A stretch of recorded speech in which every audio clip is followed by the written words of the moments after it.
बिस्मिल्लाहिर्रहमानिर्रहीम। तो last class में हमने पार्टनरशिप का पहला क्वेश्चन किया था। उसके बाद मैंने आपको, जो कि हैंडबुक के हिसाब से हमारा क्वेश्चन नंबर 4 था, अब हम क्वेश्चन नंबर 5 आपको होमवर्क में दिया गया था और क्वेश्चन मैं रीड कर देता हूँ, कोई से इसमें इशू नहीं है। आप लोग जरा कैलकुलेटर साथ में उठा लें। बाकी तो आपको करना वही है कि एप्रोप्रिएशन अकाउंट डेबिट करना है और पार्टनर्स करंट अकाउंट क्या करना है, क्रेडिट करना है। तो आप लोग को एक जल्दी से, मैं वर्बली इसको सॉल्व करवा रहा हूँ, आप क्या करें, कोई एक जल्दी से अपना कैलकुलेटर उठा लें और रजिस्टर और पेन साथ रखें ताकि आपको जो भी अमेंडमेंट करनी हो आप कर दें या अलग से सॉल्यूशन बना लें। क्वेश्चन क्या कहता है, Maaz, Ammar and Hammad are partners having capital of rupees 40,000, 40,000 and 20,000 respectively. मास का कैपिटल 40,000, अम्मार का कैपिटल 40,000 और हम्माद का capital 20,000. They agree to distribute profits as given below. Hamad is to be credited with a salary of rupees 5,000 per annum. ये पूरे साल की, अब इसको मल्टीप्लाई बाय 12 करने की जरूरत नहीं। तो इसकी एंट्री क्या बनी, profit and loss appropriation account debit, हमाद्स करंट अकाउंट क्रेडिट। यस और नो, रिस्पॉन्स दें। अच्छा, उससे पहले आप बोलेंगे प्रॉफिट कितना है, तो प्रॉफिट कितना भी हो, वो जितना भी होगा एंट्री तो उस प्रॉफिट में से एंट्री तो यही बनेगी ना 5,000 से, या नो, यस और नो। अब प्रॉफिट फिल वक्त अगर हमें क्वेश्चन में रीड मतलब दिखाई नहीं दे रहा, लेकिन ये तो तय है ना, प्रॉफिट जितना भी हो एंट्री तो 5,000 से यही बनेगी ना। Profit and loss appropriation account debit, हमास करंट अकाउंट क्रेडिट। क्या कहते हैं आप सब लोग? अच्छा जी, okay. Partners are entitled to an interest of 6% on capital. मतलब ए और बी की एंट्री बनाने के लिए आपको प्रॉफिट मालूम होना जरूरी नहीं है, क्या ख्याल है? प्रॉफिट कुछ भी हो उसमें से आप एंट्री बना देंगे, उसमें आपको ये सोचने की जरूरत नहीं है प्रॉफिट कितना। आपने बोला जो भी प्रॉफिट होगा उससे 5,000 निकाल के ट्रांसफर कर दो उसके अकाउंट में। अच्छा जी, बी के लिए भी आपको प्रॉफिट मालूम होना जरूरी नहीं है, क्योंकि आप जो कैलकुलेशन परफॉर्म करनी है वो कैपिटल पे करनी है आप। तो जरा बताइए, मास का कैपिटल 40,000, 40,000 का 6% 2,400, और इस तरह ही अम्मार का भी 2,400 और हम्माद का कितना, 1,200। एंट्री बनी 2,400 और 2,400 कितने होते हैं, 4,800, 4,800 और 1,200 कितने होते हैं, 6,000। यस और नो? तो profit and loss appropriation account debit total 6,000 से, मास करंट अकाउंट क्रेडिट 2,400 से, अम्मार्स करंट अकाउंट क्रेडिट 2,400 से, और हम्माद्स करंट अकाउंट क्रेडिट 1,200 से। यस और नो? तो इसका मतलब ए और बी की एंट्री तो ये बगैर प्रॉफिट मालूम हुए भी बन गई, लेकिन अब जो सी है ना, ये इसमें हम प्रॉब्लम में आ गए। क्या आ गए? कहता है after providing A and B, यानी प्रॉफिट में से ए और बी वाला पॉइंट डिस्ट्रीब्यूट करने के बाद, यानी जो टर्म्स ए और बी में मौजूद हैं उस टर्म्स के हिसाब से प्रॉफिट डिस्ट्रीब्यूट करने के बाद, after providing A and B, Hammad is entitled to 10% of all profit in excess of 30,000। ठीक है, यानी ए और बी की एप्रोप्रिएशन करने के बाद देखो प्रॉफिट कितना बचता है। अगर वो प्रॉफिट 30,000 से ज्यादा है, यानी इसका मतलब क्या है, ए और बी की एलोकेशन करने के बाद आपने ये देखना है कि कितना प्रॉफिट बचा। मिसाल के तौर पर समझिएगा, मिसाल के तौर पर ए और बी की एलोकेशन करने के बाद जो प्रॉफिट बचा वो 40,000 है, मिसाल के तौर पर। अभी हमें नहीं पता कितना प्रॉफिट है, लेकिन मिसाल के तौर पर प्रॉफिट कितना है, 40,000 है। जो प्रॉफिट बचा है ए और बी की एलोकेशन करने के बाद, क्या वो 30,000 से ज्यादा है? अगर 40,000 प्रॉफिट है तो क्या वो 30,000 से ज्यादा है? भाई सब रिस्पॉन्स देना।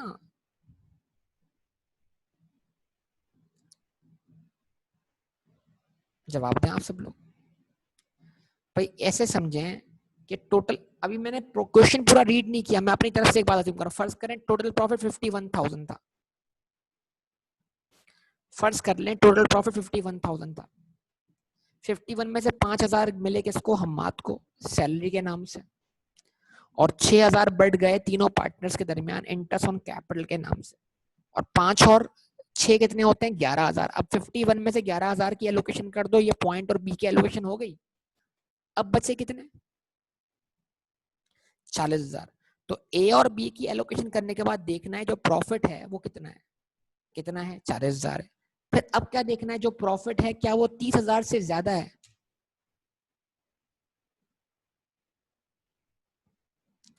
कितने से ज्यादा है, कितने से ज्यादा है 10,000 से। तो जितने से ज्यादा है उसका 10% निकालना है। तो 10,000 का 10%, 10,000 का 10% 1,000। 1,000 किसको ट्रांसफर कर दें, हम्माद को। अब 1,000 ट्रांसफर करने के बाद प्रॉफिट कितना बचा,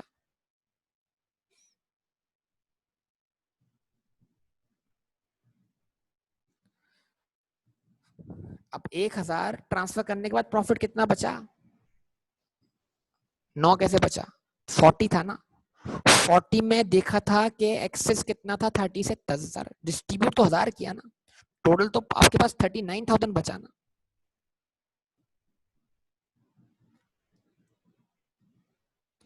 आपके पास अवेलेबल तो 40 था ना, आपने उसमें से निकाल, कैलकुलेशन में आपने इस तरह देखा है कि भाई 40 जो है वो 30,000 से कितने से ज्यादा है, आप बोलेंगे 10,000 ज्यादा है, मतलब उसका मुझे 10% निकाल के बांट देना है, वो बांट दिया। लेकिन अब बचा कितना, वो तो 39 बचा ना। तो जब जो 39 बचा उसका निकालना है क्या, 1/3। Ammar is to have 1/3 of the profit for distribution as stated in A, B and C। ठीक है, यानी ए बी और सी को एलोकेट करने के बाद जो प्रॉफिट बचा वो 39 बचा, उसका 1/3 निकाल। तो 39 का 1/3 कितना बनेगा 13,000। फॉर एग्जाम्पल अभी मैंने क्वेश्चन में प्रॉफिट रीड ही नहीं किया, मैं चाहता हूं अब भी आप सॉल्व करें इसको। बोलिए 39,000 में का 1/3 कितना बनता है, 13,000 बनता है, बताइए। अब 39 में से 13,000 निकाल दीजिए और किसको दे दीजिए, अम्मार को। तो profit and loss appropriation account debit 13,000 से, अम्मार्स करंट अकाउंट क्रेडिट 13,000 से। अब कितना बचा, कितना बचा 26,000। अब जो बचा वो balance is to be divided between Maaz and Hammad in the ratio of 3:2। जो अब बचा है वो 3:2 के रेशियो में तकसीम हो जाएगा किसमें, तो 3 + 2 कितने होते हैं, 5 होते हैं। और 3/5 60% और 2/5 40%। 60% किसके पास जाएगा, बताइए, मास के पास। और 40% किसके पास जाएगा, हम्माद के पास। ये क्वेश्चन सॉल्व हो गया। जी बेटा बताइए अब आप लोग, चाहिए यहाँ तक क्लियर है बात आप लोगों को। अब आ जाइए जरा क्वेश्चन अगर मैं रीड करता हूँ तो असल क्वेश्चन में प्रॉफिट कितना है, the profits for the year ended 31 दिसंबर 58,500। अब असल क्वेश्चन सॉल्व कर लो भाई, क्या इसमें इशू है। तो मैं तो जानबूझकर एग्जाम्पल देकर आपको इसकी एलोकेशन सिखा रहा था। अब सबसे पहले बताओ 58,500 में से क्या गया, 5,000 गए, किसके पास गए, हम्माद के पास गए। हाँ भाई हम्माद बताओ, सही है। तो अगर 58,500 में से 5,000 माइनस कर दें तो क्या बचेगा आपके पास, 53,500। इसमें से आपने जो इंटरेस्ट ऑन कैपिटल डिस्ट्रीब्यूट किया है, यानी इंटरेस्ट ऑन कैपिटल के नाम से जो प्रॉफिट में हिस्सा दिया है किसको, पार्टनर्स को, वो टोटल कितना बनता है 6,000 बनता है। वो कैलकुलेशन सारी अभी हमने की भी है। तो अगर 53,500 में से अगर आप 6,000 एलोकेट कर देते हैं किसको, इन तीनों पार्टनर्स को, तो अब बैलेंस कितना बचता है 47,500। क्या ये बैलेंस 30,000 से एक्सेस है, कितने से एक्सेस है, कितने से एक्सेस है, 17,500। ऐसा ही है। इस 17,500 को निकालेंगे 10%, 1,750। 1,750 किसको एलोकेट कर देंगे?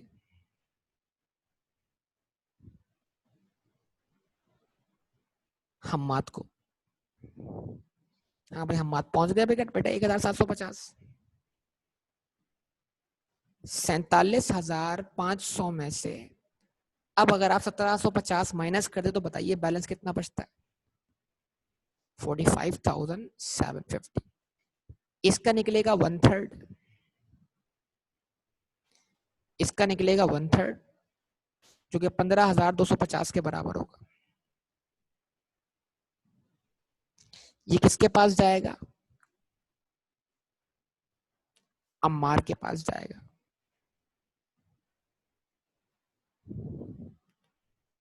अब 45,750 में से आप 1/3 निकाल दो, ठीक है, तो कितना बचता है आपके पास? 2/3, यानी कि 45,750 माइनस 15,250, 30,500। 30,500 का 3/5 जाएगा किसके पास? मास के पास, और 2/5 जाएगा किसके पास? हम्माद के पास। क्वेश्चन खत्म। क्या मुश्किल थी बताइए?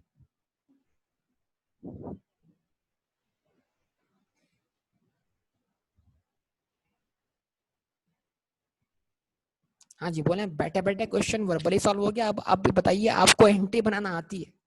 जो भी ट्रांसफर हो रहा है उसकी एक ही एंट्री है, एप्रोप्रिएशन अकाउंट डेबिट हो रहा है, करंट अकाउंट क्या हो रहा है? क्रेडिट हो रहा है। क्या कहते हैं? ये तो मैंने आपके सारे आंसर वेरीफाई करवा दिए। हाँ बेटा हुनैन, तुम कुछ बोल नहीं रहे हो। हुनैन यही आंसर से बेटा।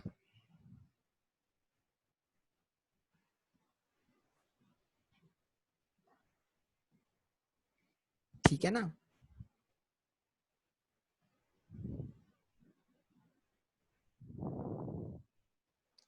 तो ये आपके सामने क्वेश्चन हो गया। अब आप इसको सॉल्व तो कर लेंगे ना, मतलब इसको कॉपी पे ले आएंगे ना, मतलब वर्बली कोई प्रॉब्लम तो नहीं हुआ ना आपको बात समझने में?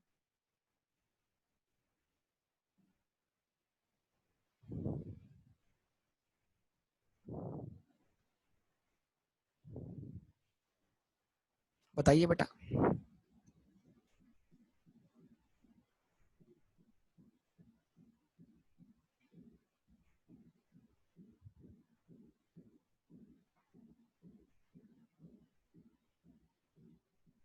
चलिए आइए क्वेश्चन नंबर 2 देखते हैं।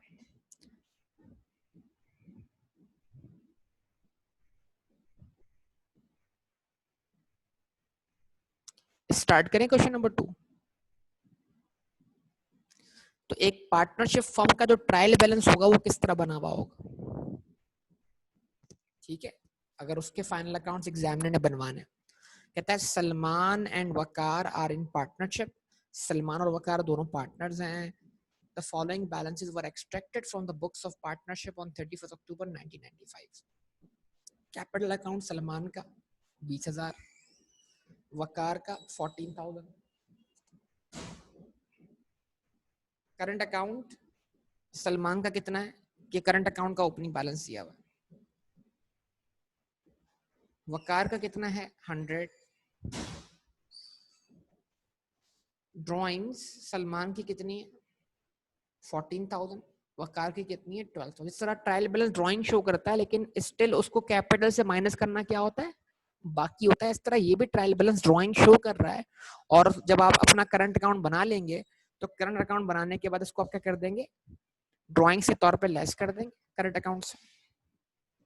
जहां प्रॉफिट वहां ड्राइंग्स। याद है ना ये बुनियादी कायदा? ड्राइंग्स की एडजस्टमेंट हमेशा वहीं से होगी जहां कहां होगा? क्या होगा? प्रॉफिट होगा।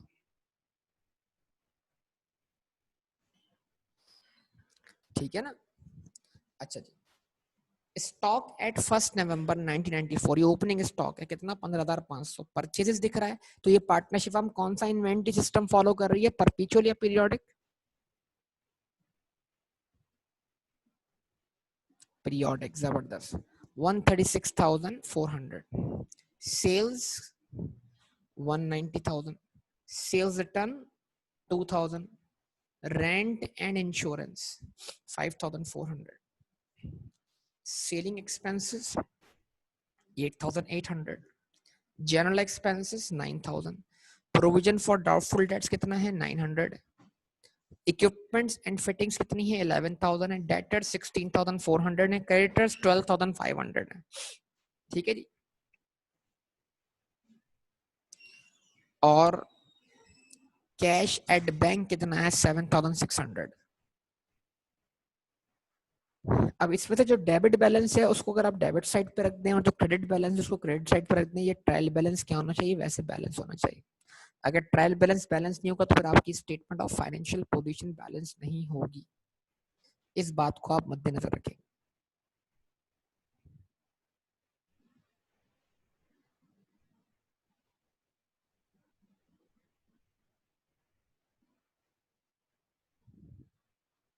क्या कहते हैं? तो आइए जरा इसका एक दफा ट्रायल बैलेंस भी असेस कर लेते हैं. तो एक काम करते हैं, सारे पहले डेबिट बैलेंस प्लस कर लेते हैं.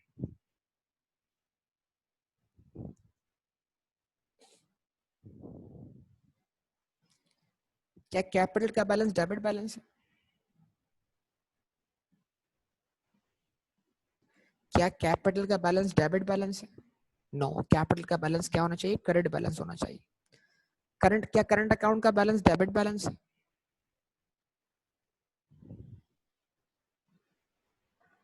क्या करंट अकाउंट का बैलेंस डेबिट बैलेंस है?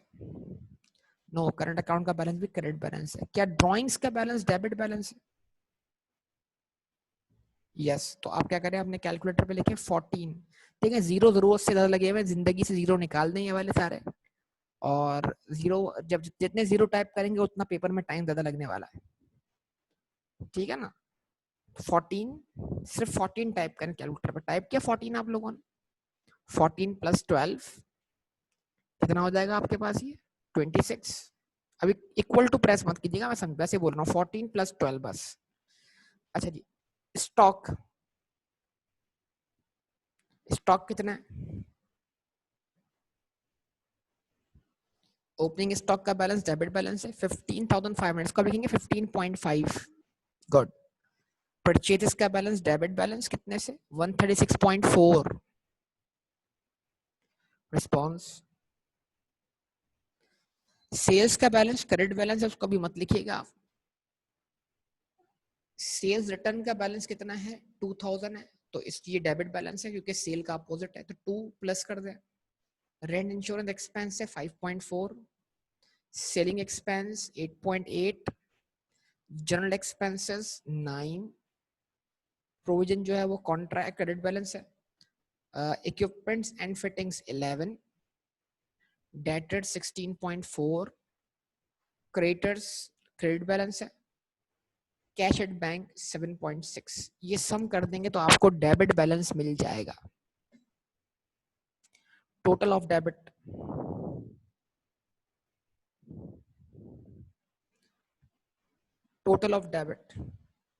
सब लोग वेरीफाई करें ना बेटा. देखो हम अब तुम पूरा लिख रहे हो, मैंने भी कहा जीरो इग्नोर करो. 238.1. टाइम सेव करो अपना. अरे लिखने में नहीं, कैलकुलेटर में टाइप करने की बात कर रहा हूँ बेटा. 238.1. क्या सबके पास ये आंसर है? इतने लोग बैठे में यार, सबके पास ये आंसर नहीं आ रहा, क्या बताओ? रिस्पॉन्स दो.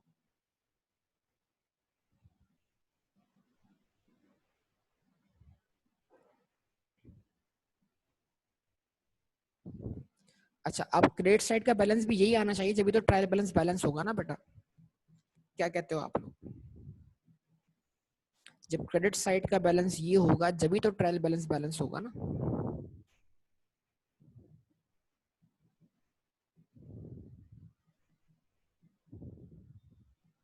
क्या कहते हैं आप सब? अच्छा ओके. तो अब क्रेडिट बैलेंस उठाते हैं जरा. या तो आप डेबिट बैलेंस में से क्रेडिट बैलेंस माइनस कर लो तो बैलेंस जीरो हो जाएगा. मतलब जीरो हो गया तो मतलब दोनों साइड बराबर. जो आपके पास आंसर है ना, उस आंसर में से सारे क्रेडिट बैलेंस माइनस कर लो, बैलेंस जीरो हो गया। मतलब जितनी डेबिट साइड थी उतनी क्रेडिट साइड थी, लेफ्ट हैंड साइड बराबर हो गई राइट हैंड साइड की। ऐसा ही है, या फिर अलग से कैलकुलेट कर लो। तो क्या लिखोगे आप, 20 प्लस 14 प्लस 0.6, ये 600 है ना, ये 1000, आप राउंडिंग 1000 में करो तो ये 0.6 लिखा जाएगा, ये 0.1 लिखा जाएगा जवाब दे। तो इस एक काम करो, प्लस करके देख लो, 20 14 प्लस 0.6 प्लस 0.1, उसके बाद सेल्स कितनी है 190,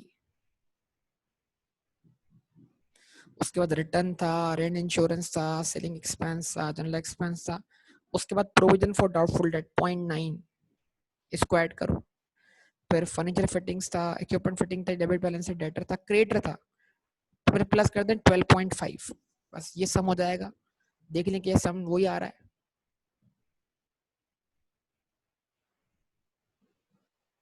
बोलिए 238, इसका मतलब क्या हुआ, बजाहिर भले एग्जामिनर ने आपको ट्रायल बैलेंस बनाकर नहीं दिया, ये पास पेपर ही है, लेकिन ये बहुत पुराना पास पेपर है।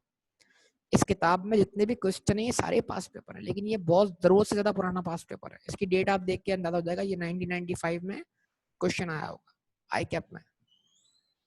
ठीक है, तो बताने का मतलब यहाँ पर ये है कि ये 238 मतलब ये बजाहिर ये ट्रायल बैलेंस की शक्ल में नहीं बना हुआ। तो बजाहिर अगर ये ट्रायल बैलेंस की शक्ल में नहीं है, लेकिन अगर आप उसको जो डेबिट बैलेंस है उसको डेबिट साइड पे लिख दें, जो क्रेडिट बैलेंस है उनको क्रेडिट साइड पे लिख दें, तो आपका ट्रायल बैलेंस तो बराबर आ ही जाएगा।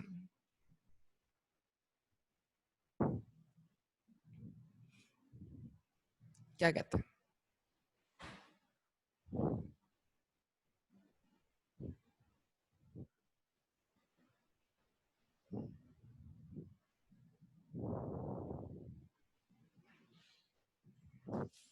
ऐसे ही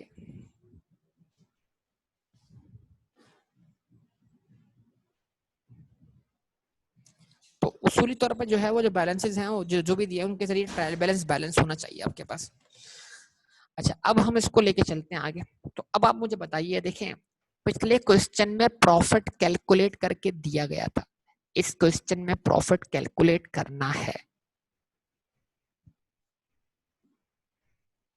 कैसे?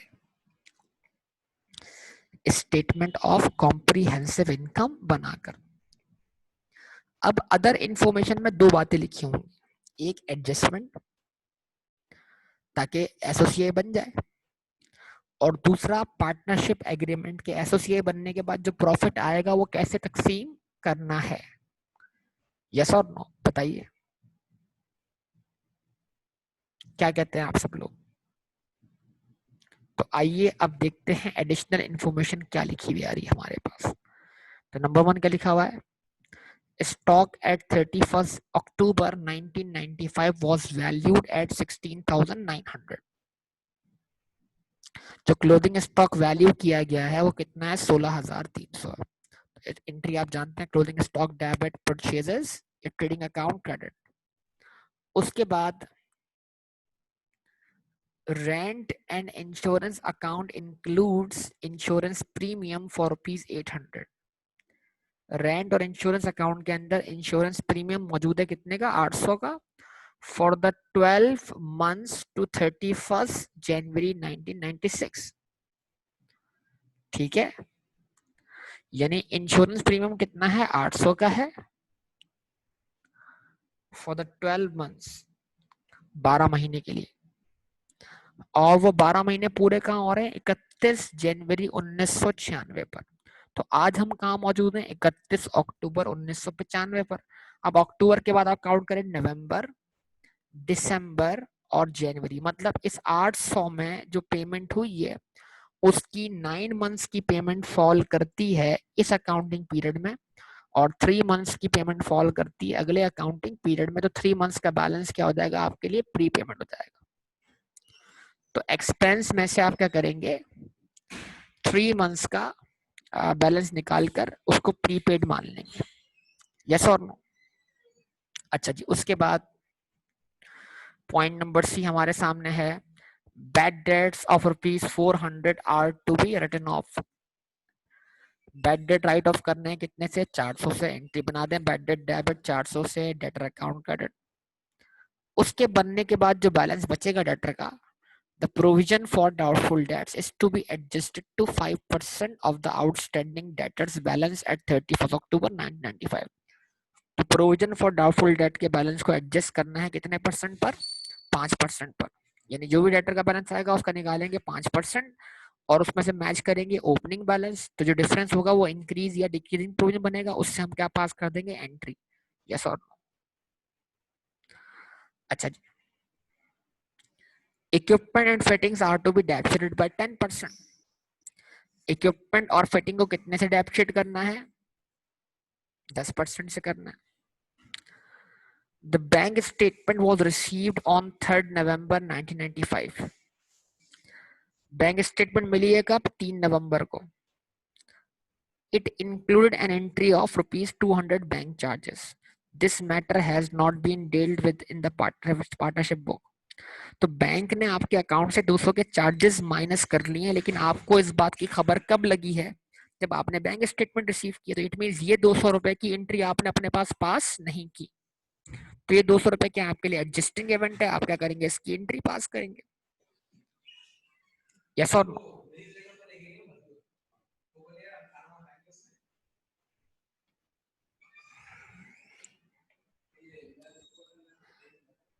ठीक है जी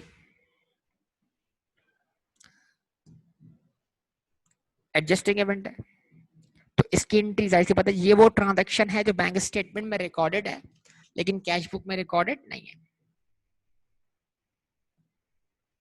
एंट्री क्या बनेगी bank charges debit bank account credit तो इससे हमारी जो कैश बुक का बैलेंस है जो कि कहाँ दिया हुआ है ट्रायल बैलेंस में वो क्या हो जाएगा 200 से अमाउंट हो जाएगा 200 रुपए कम हो जाएंगे किस में से बैंक बैलेंस में से और 200 रुपए एक्सपेंस में क्या हो जाएंगे इंक्रीज हो जाएंगे यस और नो क्या कहते हैं आप लोग तो अब देखें बैंक रिकंसिलेशन भी कनेक्ट हो गए किससे फाइनल अकाउंट से तो हर चीज आगे कनेक्ट हो रही है किससे बेटा फाइनल अकाउंट से अच्छा जी उसके बाद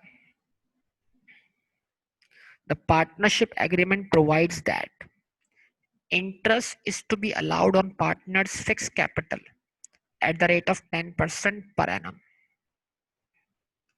इंटरेस्ट अलाउ किया जाएगा अब ये क्या है ये पॉइंट नंबर जी क्या है ये यहाँ से पार्ट भाई वहां तक तो सारी एडजस्टमेंट खत्म हो गई अब यहाँ से क्या है जब एडजस्टमेंट पास करने के बाद तुम प्रॉफिट निकाल लोगे तो वो प्रॉफिट निकालने के बाद वो प्रॉफिट ऑब्वियसली पार्टनर्स के दरमियान क्या होना है डिस्ट्रीब्यूट होना है सलमान और वकार के दरमियान और ये अब आपके सामने वो एग्रीमेंट आ गया है जिसके तहत आप क्या करोगे डिस्ट्रीब्यूट करोगे क्या ख्याल है आपका interest is to be allowed on partners fixed capital at the rate of 10% per annum वही interest on fixed capital Waqar is to be credited with annual salary of rupees 5000 सारी की भी बात है और उसके बाद थर्ड पॉइंट कहता है remaining profit is to be shared between Salman and Waqar in the ratio of 3:2 respectively तो आसान बात हो गई कोई मुश्किल बात ही नहीं है लेकिन प्रॉफिट डिस्ट्रीब्यूट करने से पहले प्रॉफिट तो होना चाहिए ना वो किधर से आएगा वो कहां से आएगा ये बताइए निकालेंगे एसोसिए बनाएंगे एसोसिए किस चीज का नाम होता है revenues minus expenses revenues minus expenses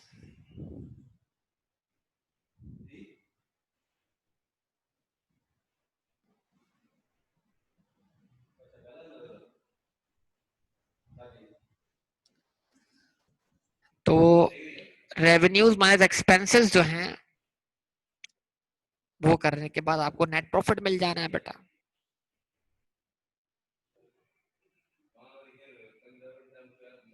ठीक है अब आप क्या करें बेटा सबसे पहले हम क्या करने जा रहे हैं, क्या बनाते हैं, एसओसीआई। और एससीआई बनाते वक्त हमें क्या करनी है, सारी एडजस्टमेंट कर देंगे। अभी अब आपकी रिवीजन और प्रैक्टिस ये कि एक टॉपिक आ रहा है जो आपके पिछले बहुत सारे टॉपिक क्या करवा रहा है, रिवाइज करवा रहा है। समझे बात ये नहीं? तो पेज नंबर 1 आपके रजिस्टर का क्या होगा, statement of comprehensive income. Page number 2 क्या होगा, स्टेटमेंट ऑफ फाइनेंशियल पोजीशन। और पेज नंबर 3 क्या होगा, वर्किंग्स। क्या ख्याल है?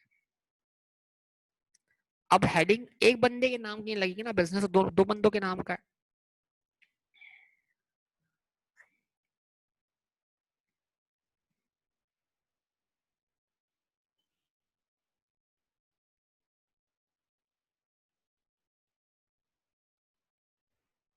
तो यहाँ लिखेंगे आप सलमान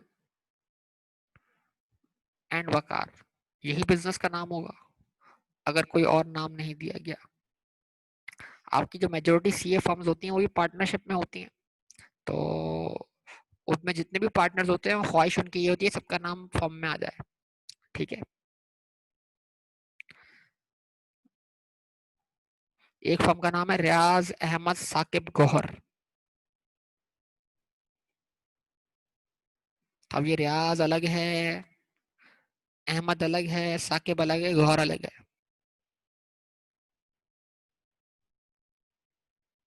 एक फर्म का नाम है अंजुम आसिम शाहिद रहमान।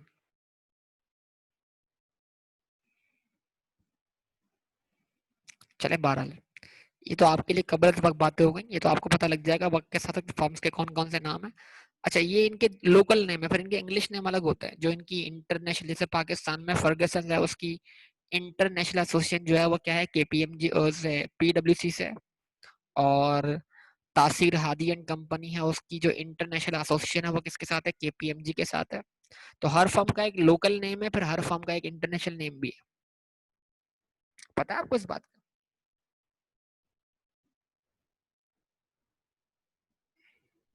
चलिए, सलमान और वकार क्या बना रहे हैं बेटा, बना क्या रहे हैं तो बताइए, बना क्या रहे हैं? पेज नंबर 1 पर क्या बनने जा रहा है?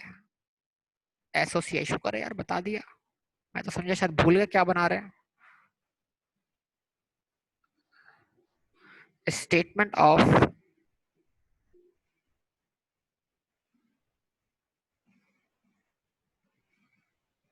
Comprehensive income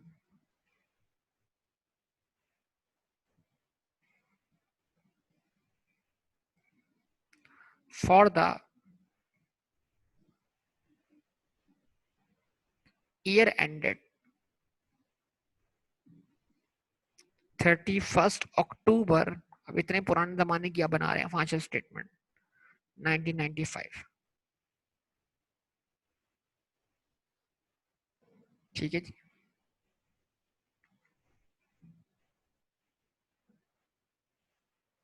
rupees. सबसे पहले आएगी सेल्स, लेकिन कोई सेल रिटर्न है तो फौरन ध्यान में रखेंगे, बस बिल्कुल सेल्स भी है और सेल्स रिटर्न भी है, ख्याल रखना है इस बात का। बताइए भाई, सेल्स कितनी है, 1,90,000, और सेल रिटर्न कितनी है, 2,000। रिस्पॉन्स प्लीज, आपकी तरफ से रिस्पॉन्स मिलना चाहिए था ये वाला तो। 1,90,000 माइनस 2,000, आंसर क्या आएगा, 188,000। यस और नो? लेस क्या करना है, कॉस्ट ऑफ सेल्स।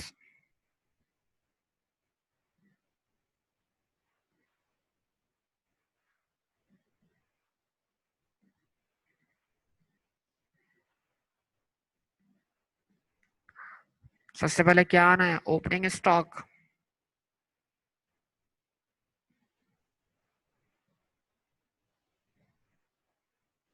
ऐड क्या हो जाएगा, परचेजेस। जवाब दें। और कोई परचेज रिटर्न है, कोई कैरेज इनवर्ड है क्या, परचेज में से कोई ड्राइंग्स हैं, इन तमाम बातों का ख्याल रखना बहुत जरूरी है।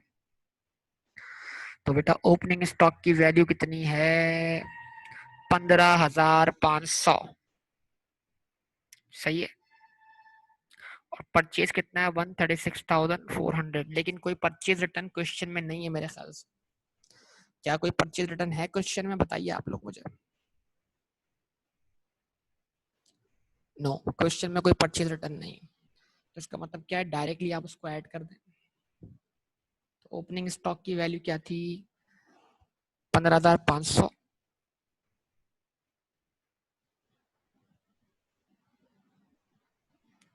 और परचेज की वैल्यू क्या थी, 1,36,400। यस बेटा, बताइए। अब इस पे इफेक्ट आना है किसका, क्लोजिंग स्टॉक का, तो लेस कर दें क्लोजिंग स्टॉक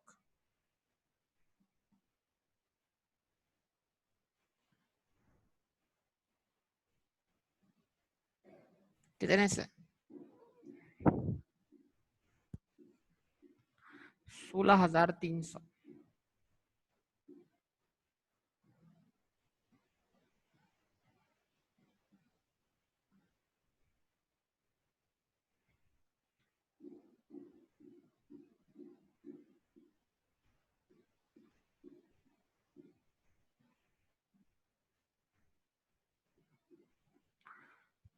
ठीक है जी, तो कॉस्ट ऑफ सेल की वैल्यू क्या आती है आप बताइए मुझे, 15,500 प्लस 1,36,400 माइनस 16,300, 1,35,600।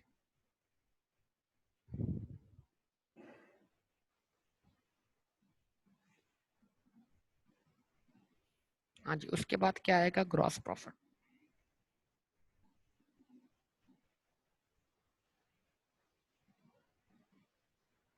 जी ग्रॉस प्रॉफिट कितना आ गया बताइए, ग्रॉस प्रॉफिट कितना आ गया बताइए, 52,400।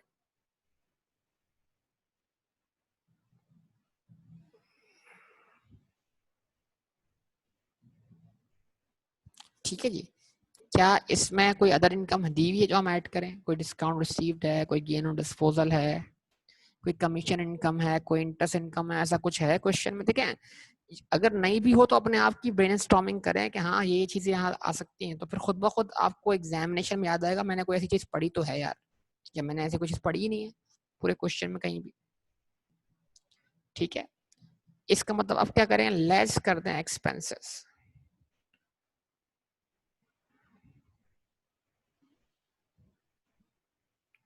और एक्सपेंसेस जो हैं आपके कौन कौन से हैं भाई, उनका ख्याल रखें किसका, एडजस्टमेंट्स का।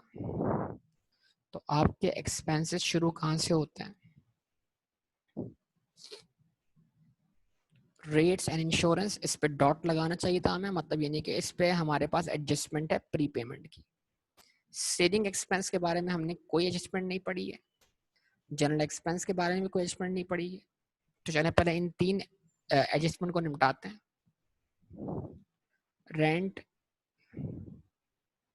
एंड इंश्योरेंस,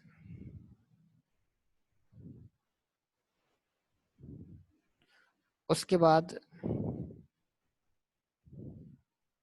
सेलिंग एक्सपेंसेस,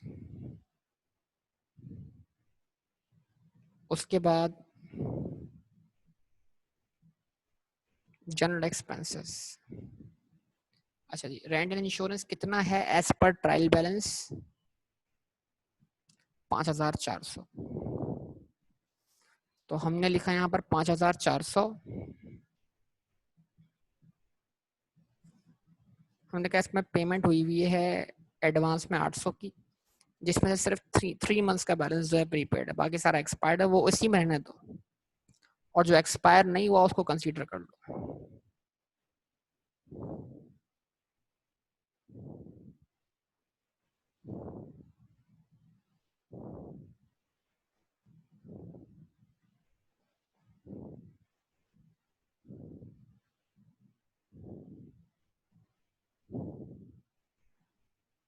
तो 800 का 3/12 कितना बनेगा, 200, और जब आप 5,400 में से 200 माइनस करेंगे तो आंसर क्या बनेगा, 5,200।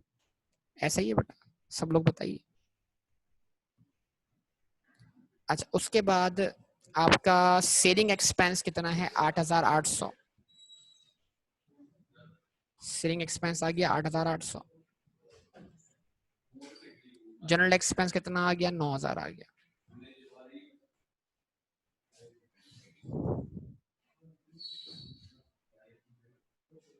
ठीक है।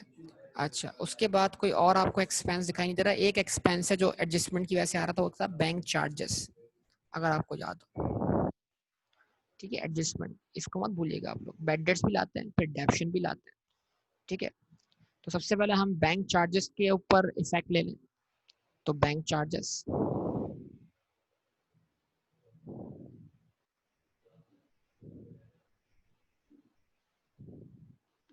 बैंक चार्जेस कितने हैं, 200 से। ठीक है जी। अब उसके बाद आएगी बारी बैड डेट्स।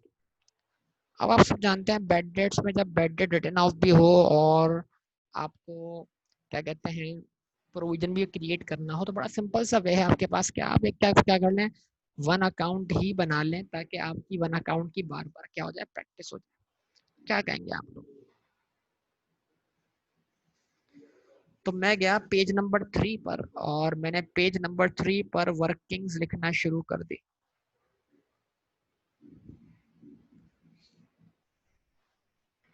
ठीक है, और वर्किंग्स में सबसे पहली वर्किंग मैंने की फॉर व्हाट, बैड डेट्स। और बैड डेट्स का टोटल एक्सपेंस निकालने के लिए हम अपनी क्या कहते हैं कॉन्सेप्ट्स को रिकॉल कर लेते हैं, और हम वन अकाउंट अप्रोच से बैड डेट्स वर्कआउट कर लेते हैं। और सब जानते हैं वन अकाउंट अप्रोच में एक ही अकाउंट से एक्सपेंस हम वर्कआउट करते हैं। उस अकाउंट का नाम क्या है, प्रोविजन फॉर डाउटफुल डेट्स। याद है या भूल चुके हैं? अच्छा जी, प्रोविजन फॉर डाउटफुल डेट्स का आपके पास क्या आ रहा है, बैलेंस बी डी। एज पर क्वेश्चन बैलेंस बी डी कितना दिया हुआ है, 900।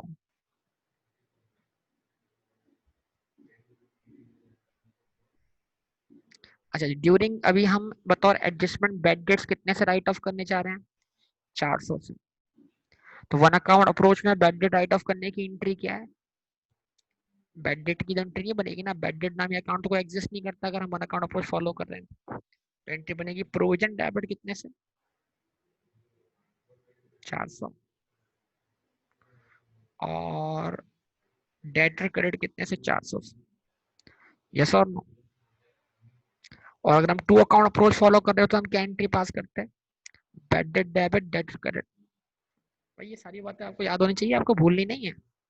हाँ भाई, बाकी अब हम सबसे पूछ रहा हूँ, सबको याद है, सब भूल चुके हैं? अच्छा जी, अब सिंपल करना है कि यहाँ पर आपने रख देना है बैलेंस सी डी। तो डेटर का बैलेंस कितना था एज पर ट्रायल बैलेंस, डेटर का बैलेंस एज पर ट्रायल बैलेंस था 16,400। और आपका ओपनिंग प्रोविजन 900 था। ठीक है, बैलेंस था 16,400, और आप उसको उसमें से राइट ऑफ कर रहे हो कितने, 400। बैलेंस बचा आपके पास कितना, 16,000। 16,000 का निकाल लो आप कितना, 5%। तो आपका जो बैलेंस सी डी आएगा वो आएगा 800। यस और नो बताइए?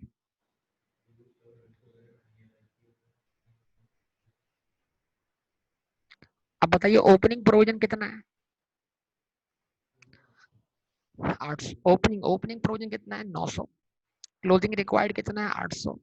तो फिर ओपनिंग के मुकाबले में ओपनिंग को क्लोजिंग बनाने के लिए डिक्रीज आ रहा है, इंक्रीज आ रहा है? 100 से क्या आ रहा है, डिक्रीज आ रहा है। यस और नो? और 400 से, यानी 100 से डिक्रीज आ रहा है, 100 से एक्सपेंस कम हो रहा है, 400 से एक्सपेंस राइट ऑफ होने की वजह से चार्ज हो रहा है। नेट इम्पैक्ट जो है प्रॉफिट लॉस अकाउंट पे कितने का है, net impact profit loss account पे है 300 का।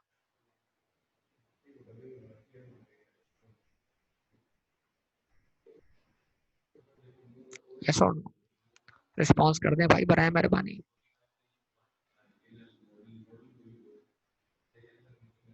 तो हम यहाँ एक्सपेंस कितना चार्ज कर रहे हैं, 300। अच्छा, अब उसके बाद कौन सा एक्सपेंस बचा है, डेप्रिसिएशन।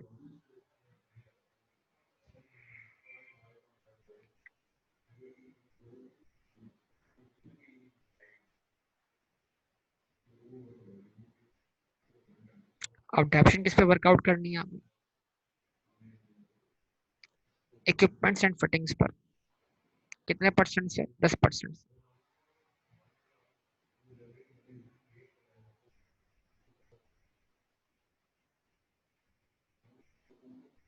11,000 का 10% कितना है? 1100।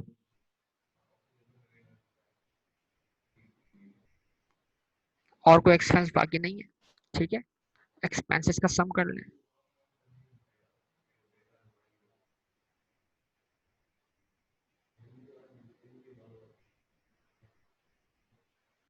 टोटल कीजिए इसका, बताइए।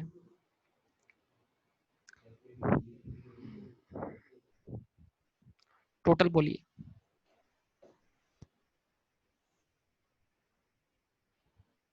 24,600।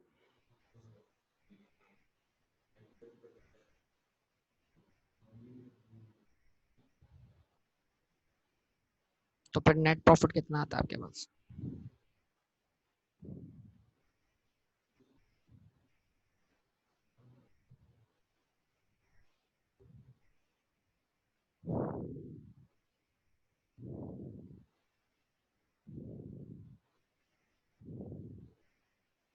$52,400 माइनस $24,600, नेट प्रॉफिट कितना है?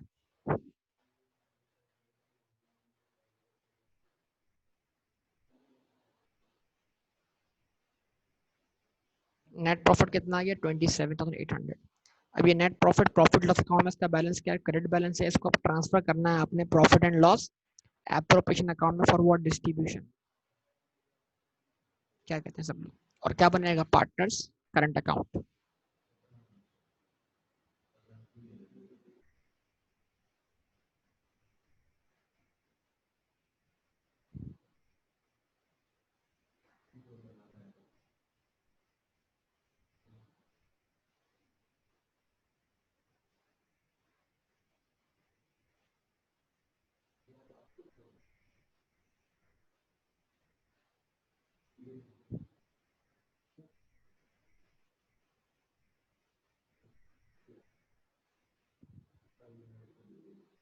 ठीक है ना। अब आपके पास कितना प्रॉफिट आया? 27,800। इसको आप ट्रांसफर करें कहाँ पर? एंट्री क्या बनी? प्रॉफिट लॉस अकाउंट से इसको खत्म करें। प्रॉफिट लॉस अकाउंट डेबिट किया आपने, और profit and loss appropriation account क्या कर दिया? क्रेडिट कर दिया। यहाँ रेफरेंस आया प्रॉफिट लॉस अकाउंट, क्योंकि प्रॉफिट लॉस अकाउंट से इस अकाउंट में कितना बैलेंस ट्रांसफर हुआ? 27,800 का, which is available for distribution.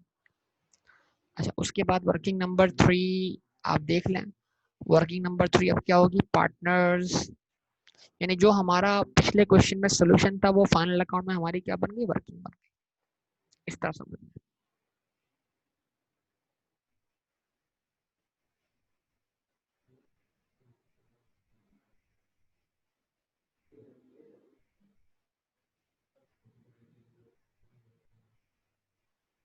ठीक है, पार्टनर्स करंट अकाउंट, सलमान और वकार।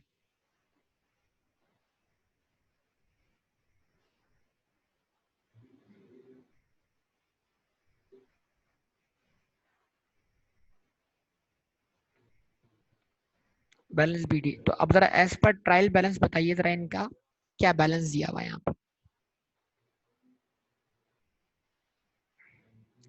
सलमान 600, वकार 100।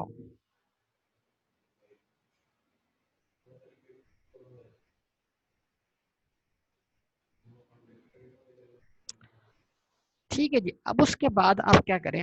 अब डिस्ट्रीब्यूट करना शुरू कर दें प्रॉफिट एज पर द एग्रीमेंट। अब एग्रीमेंट दोबारा देख लें जरा। सबसे पहले क्या होगा? दोनों को अपने अपने कैपिटल पे क्या मिलेगा? 10% इंटरेस्ट मिलेगा।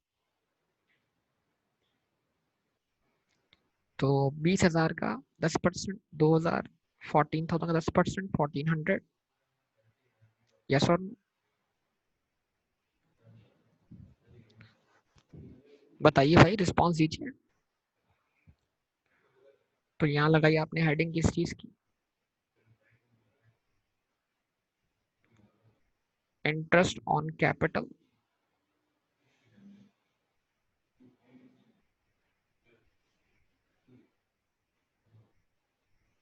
ठीक है।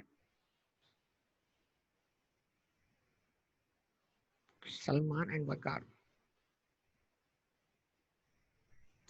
सलमान का कैपिटल 20,000, 20,000 का 10%, 2,000।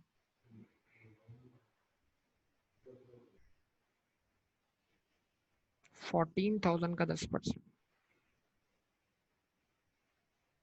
1,400। एंट्री क्या बनी? Profit and loss appropriation account debit, Salman and Waqar current account credit.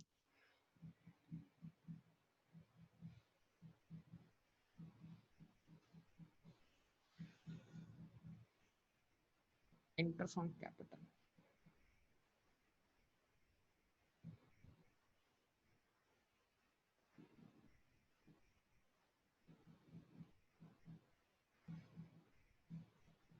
$1,400। ठीक है जी। अच्छा, उसके बाद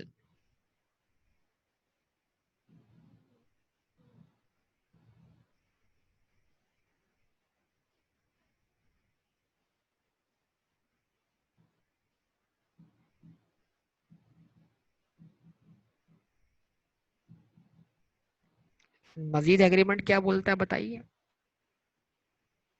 वकार is to be credited with annual salary of ₹5,000। तो यहाँ लगाइए आपने हेडिंग सैलरी। अब सैलरी टू वकार, एंट्री बनी profit and loss appropriation account debit,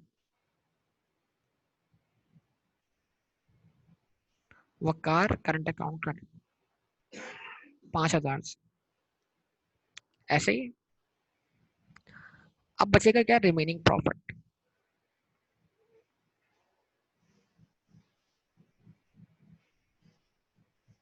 जरा बताइए रिमेनिंग प्रॉफिट कितना बचता है?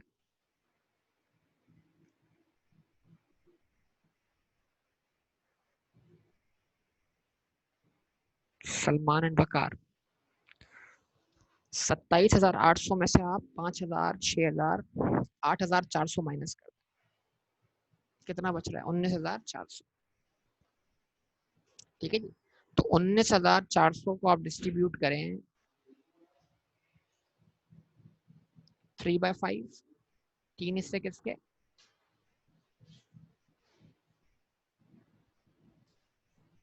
सलमान के। 2/5, 2 हिस्से किसके? वकार के। क्या बताइए आंसर क्या आता है?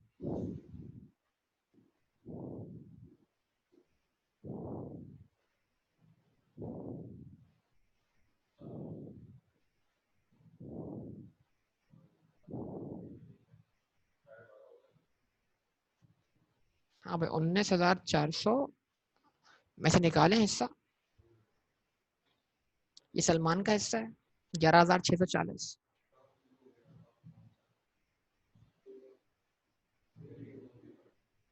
और 7,760। ठीक है, तो इसको बोला हमने रिमेनिंग प्रॉफिट।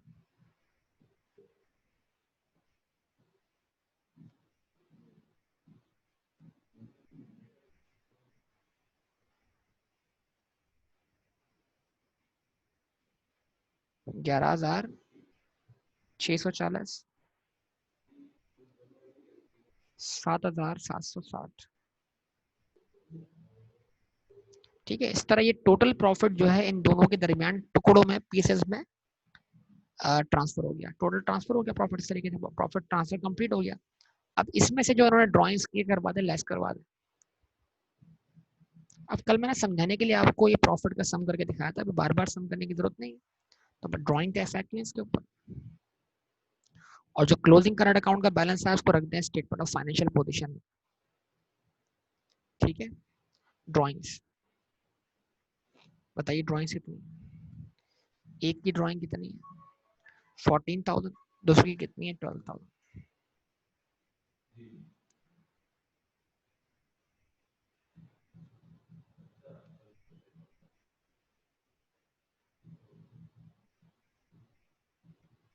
और 12,000।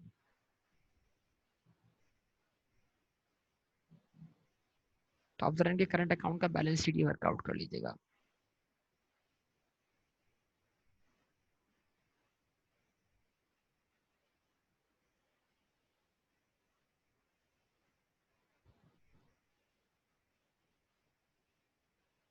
बताइए।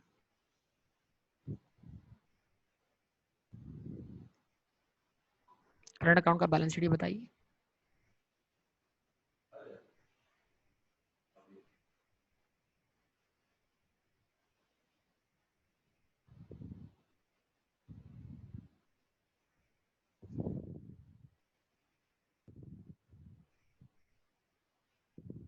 किसका बेटा 1760 किसका आ रहा है?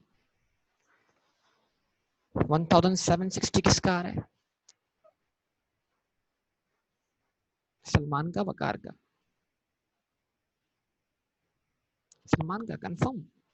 बीडी कितना है उसका? 600 है।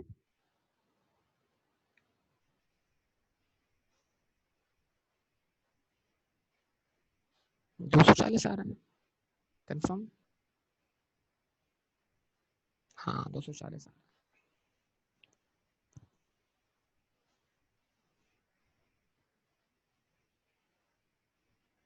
और वकार का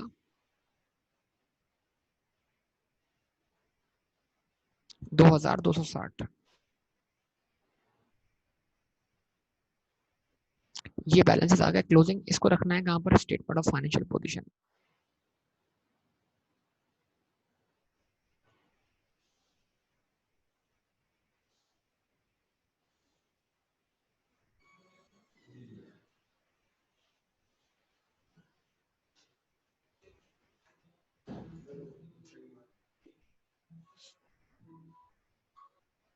तो सलमान एंड वकार,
ठीक है जी। एसेट्स सबसे पहले नॉन करंट एसेट आएंगे, आप जानते हैं।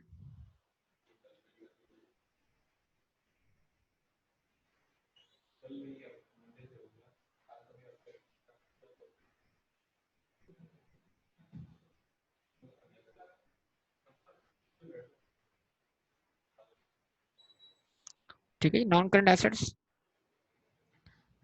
Equipment and fittings.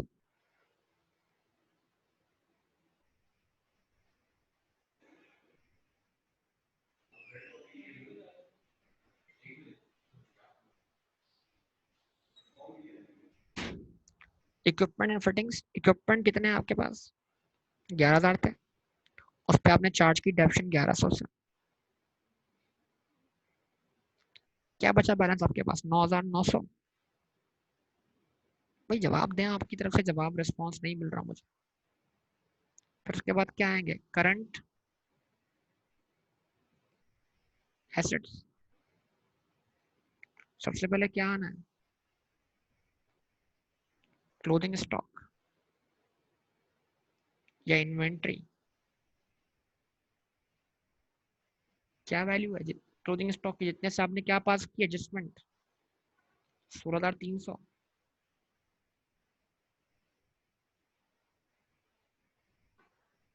उसके बाद डेटर्स। डेटर्स का बैलेंस एज पर ट्रायल बैलेंस 16,400 था। उसमें से 400 का बेड डेट आपने राइट ऑफ कर दिया। और फिर जो प्रोविजन का क्लोथिंग बैलेंस है 800 का कर दिया, इससे मैच कर दिया। तो यहाँ बैलेंस आता है 15,200। यस और नो बेटा? प्री पेमेंट क्रिएट हुई है कितने से? 200 से। याद है या भूल चुके हैं बेटा? अच्छा जी, ये एसेट्स आपके सामने आ गए हैं, स्टॉक आ गया है, डेटर आ गया, प्रीपेमेंट आ गया और कैश एट बैंक। तो कैश एट बैंक आपके पास कितना था? 7,600, जिसमें से 200 के बैंक चार्ज अगर माइनस किए जाएं तो 7,400 बैलेंस बचेगा।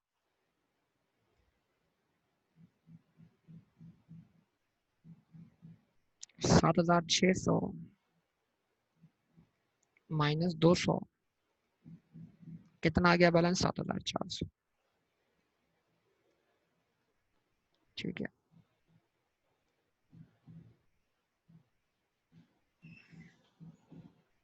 टोटल बताइए, करंट एसेट्स का टोटल,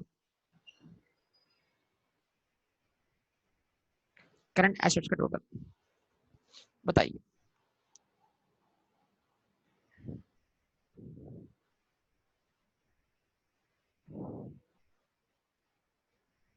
करंट एसेट का 39,100,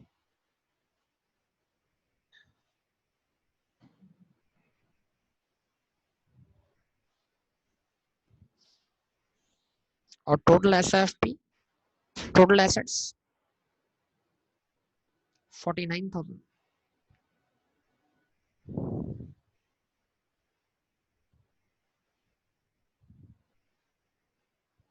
चलिए आगे बढ़ते हैं, equities and liabilities.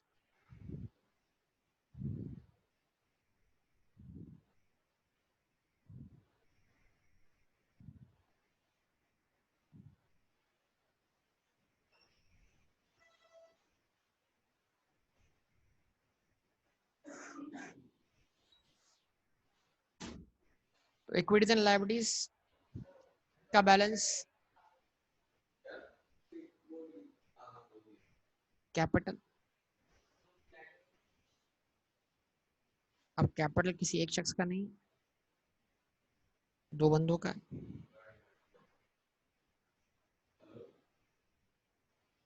Salman and वकार। सलमान का कैपिटल 20,000 है, वकार का कैपिटल है 14,000। यस और, उसके बाद करंट अकाउंट के अब क्लोजिंग बैलेंसेस आएंगे यहाँ पर, क्योंकि प्रॉफिट एलिमेंट जो इसमें ऐड होता है ड्राइंग लेस होने के बाद, वो अब कहाँ मौजूद है आपके पास? करंट अकाउंट्स में। करंट अकाउंट,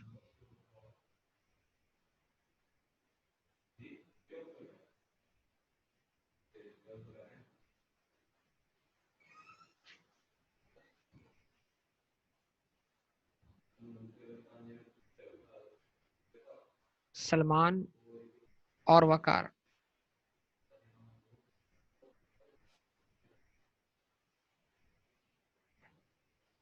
ठीक है जी, सलमान 240 है मेरे ख्याल से करंट अकाउंट, आपने अभी वर्कआउट किया करंट अकाउंट का बैलेंस।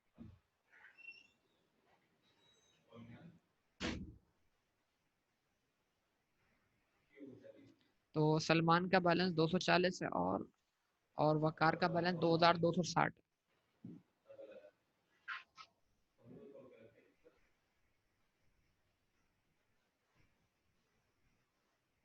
इस तरह आप इक्विटी का टोटल निकाल लें।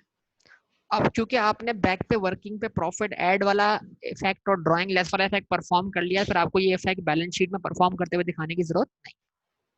ऐसा ही है ना, टोटल कर ले। तो 20 प्लस 14 34, और ये हो जाएगा कितना? 2,000 और ऐड किए, 36,000, 36,500। यस, 36,500, 36,500।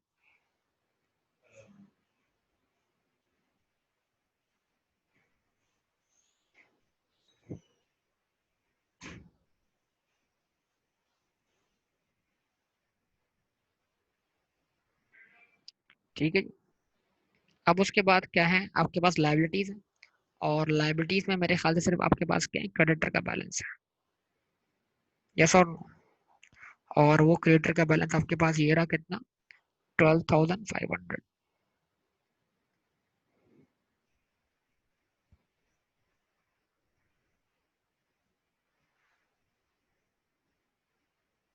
मैं हेडिंग नहीं लगा रहा करंट लायबिलिटी की, आप लगा लीजिएगा, टाइम कम है। और क्रेडिटर्स 12,500। अब सम कर लें इसका, तो ये आपकी एस एफ पी क्या हो गई, बैलेंस हो गई। कितने से बैलेंस हो गई, 39,000, 49,000।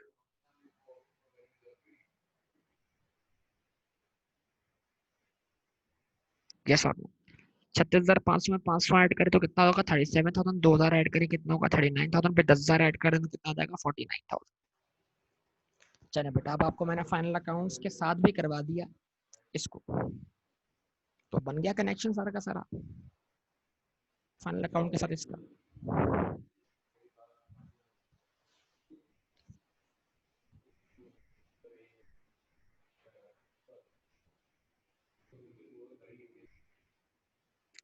ठीक है,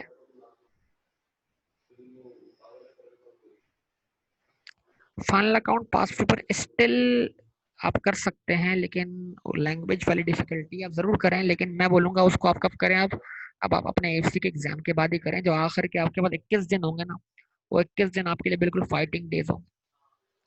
हाँ, अगर आप प्रैक्टिस कर करके थक जाते हैं क्यूएमटी की, तो भले आप इकोनॉमिक्स को याद करना शुरू कर दें, इकोनॉमिक्स को याद करना बड़ा जरूरी है अगर आप इकोनॉमिक्स का एग्जाम दे रहे हैं। लेकिन जो लास्ट 21 डेज होंगे आपके पास, वो बड़े फाइटिंग डेज होंगे, उसी में आपने सही वाली फाइट करनी। समझ रहे हैं?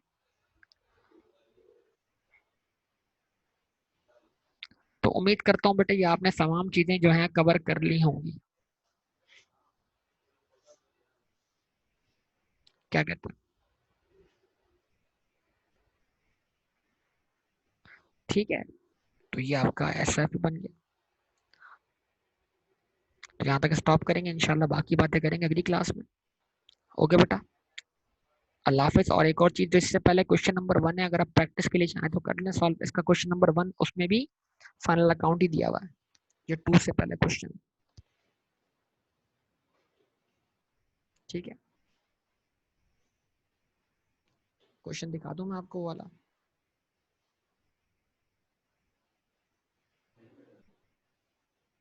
ये बेटा क्वेश्चन नंबर 1 है।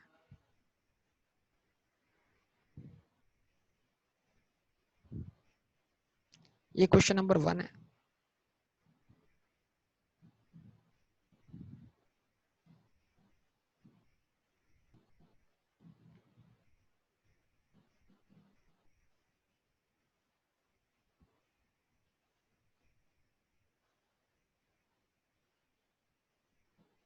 ठीक है,